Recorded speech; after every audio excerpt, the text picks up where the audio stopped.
বানাবো vegetable burger. তার জন্য বার্গার সেহেতু কিন্তু আমি বন পাউরুটিটা চয়েস করে নিয়েছি, এটাতেই বানাবে।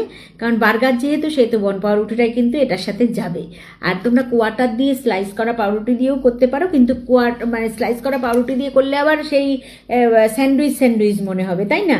তো বার্গারের সাথে নামটা মেশানোর জন্য, মানে নামটা ঠিক যাতে ম্যাচিং হয় তার জন্য কিন্তু বন পাউরুটি নিয়ে নিয়েছি। ঠিক আছে, তো চলো আমি যেভাবে করেছি সেটাই তোমাদের সাথে আজকে শেয়ার করছি। বন পাউরুটিটাকে মাঝখান থেকে একদম সমান করে ছুরি দিয়ে কেটে নিলাম। তারপর কিন্তু একটা ফ্রাই প্যানের মধ্যে বেশি করে বাটার দিয়ে বন পাউরুটিটাকে ভেজে নিয়েছিলাম। তারপরে নামিয়ে রাখলাম। সমস্ত পাউরুটি একে একে করে ভেজে নিয়েছি লাল লাল করে। আর একটু বেশি বেশি করে বাটার দিলে কিন্তু খেতে খুব টেস্ট হবে। এবারে শসা আর ক্যাপসিকাম, টমেটো, কাঁচা লঙ্কা এগুলোকে কাটার আগের থেকেই ভালো করে ধুয়ে নিয়ে জল ঝরিয়ে বেশ কুচি করে কেটে নিয়েছি।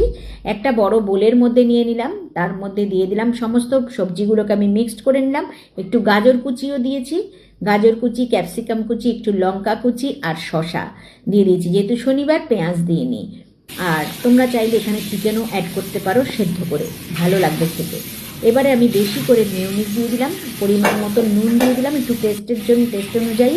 আর একটু গোলমরিচ গুঁড়োটা কিন্তু অবশ্যই দিও, খুব ভালো লাগবে। একটা স্মেল যে বেরোয় গোলমরিচের, দারুণ লাগে। ভালো করে মিক্সড করে নিলাম। আর এবারে একটা পাউরুটির মধ্যে বেশি বেশি করে পুর দিয়ে ওপরের যে পাউরুটির যে মাথাটা কেটে রেখেছিলাম ওটা দিয়ে কিন্তু চাপা দিয়ে একদম রেডি হয়ে গেল ভেজিটেবল বার্গার। টুথপিক দিয়ে চাইলে আটকে দিতে পারো।